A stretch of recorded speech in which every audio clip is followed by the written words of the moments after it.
বাস্তবায়িত করেছে। তারা দামি নির্বাচনের মধ্যে দিয়ে একতরফাভাবে ক্ষমতা দখল করে ওই লুটপাটকারী সিন্ডিকেটকে পাহারা দিচ্ছে বন্ধুগণ। সেই সাথে আমরা দেখতে পাচ্ছি আজকে শুধু আমাদের দেশে না, পৃথিবীর দেশে দেশে কিভাবে সাধারণ মানুষকে হত্যা করে ওই লুটপাটকারীরা তারা মুনাফা পার করছে। আপনারা দেখেছেন বছরের পর বছর ওই ফিলিস্তিনিতে ইসরায়েলি বর্বর হত্যাকাণ্ড চলছে। তার আশেপাশে প্রত্যেকটা এক একটা মুসলিম সাথে ওই হিন্দু মুসলিমের কথা বলে, ওই মুসলমানের কথা বলে, যারা রাজনীতি করে যে দেশগুলোতে ক্ষমতার দিকে আছে, ওই ফিলিস্তিনিকে বর্বর হত্যাকাণ্ডের বিরুদ্ধে কার্যকর করে পদক্ষেপ গ্রহণ করছে না।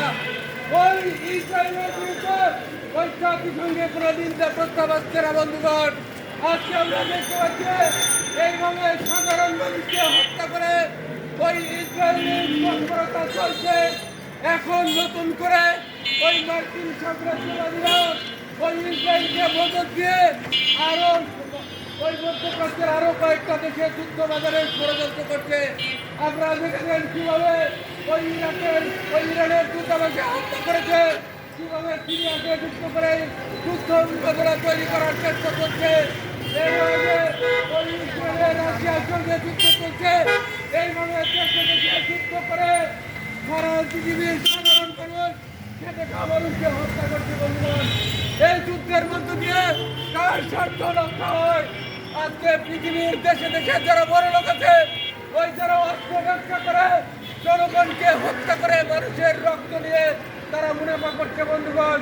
এই যুদ্ধের অজুহাতে আজকে বাংলাদেশেও জিনিসপত্রের দাম বৃদ্ধি করা হচ্ছে। এইভাবে একে একে যুদ্ধ উন্মাদনা তৈরি করে ওই লুটপাটকারীরা গোটা পৃথিবীর সাধারণ মানুষকে শোষণ করে, সাধারণ মানুষকে তারা ওই নির্যাতন নিপীড়ন চালায়। আজকে বাংলাদেশ সহ পৃথিবীর খেটে খাওয়া মানুষ তারা নির্যাতিত, শোষিত, বঞ্চিত হচ্ছে বন্ধুগণ। সেই কারণে আমরা সাম্যবাদী আন্দোলনের পক্ষ থেকে বাংলাদেশের শ্রমিক, কৃষক, খেটে খাওয়া মানুষের কাছে আহ্বান জানাই, আসুন ওই দেশে দেশে যুদ্ধ উন্মাদনা এর বিরুদ্ধে আমরা ঐক্যবদ্ধ প্রতিরোধ আন্দোলন করে তুলি। আজকে আমাদের দেশের অবৈধ সরকার যেভাবে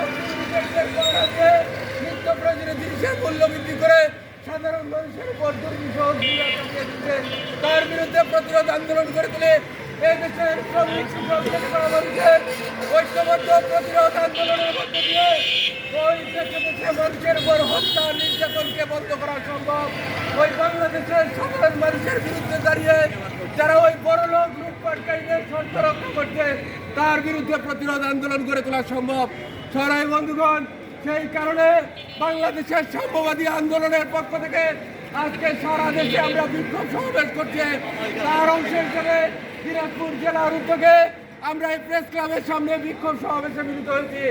আজকে দিনাজপুরের সর্বস্তরের বিবেকবান মানুষের প্রতি আহ্বান জানাই, আসুন এই নৈরাজ্য, অন্যায়, লুটপাট, ওই সাধারণ মানুষের উপর যে হত্যাযজ্ঞ চলছে এর বিরুদ্ধে প্রতিবাদ প্রতিরোধ আন্দোলনে আমরা সামিল হই।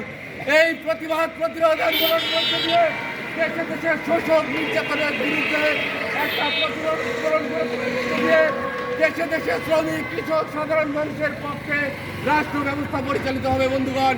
সেই আশাবাদ ব্যক্ত করে আগামী দিনে আমাদের দেশের শ্রমিক, কৃষক, খেটে খাওয়া মানুষের মুক্তির আন্দোলন, সেই আন্দোলনকে গোটা পৃথিবীর শোষিত নির্যাতিত মানুষের মুক্তির আন্দোলনে বেগবান করার আহ্বান জানিয়ে আজকে যারা এই সমাবেশে মিলিত হয়েছেন বাংলাদেশের সাম্যবাদী আন্দোলন দিনাজপুর জেলার নেতৃবৃন্দ যারা আমাদের বক্তব্য শুনলেন, সবাইকে বাংলাদেশের সাম্যবাদী আন্দোলন দিনাজপুর জেলা শাখার পক্ষ থেকে আবারও সংগ্রামী শুভেচ্ছা ও বিপ্লবী অভিনন্দন জানিয়ে আগামী দিনের লড়াই সংগ্রামকে বেগবান করার আহ্বান জানিয়ে আমার বক্তব্য এখানে শেষ করছে।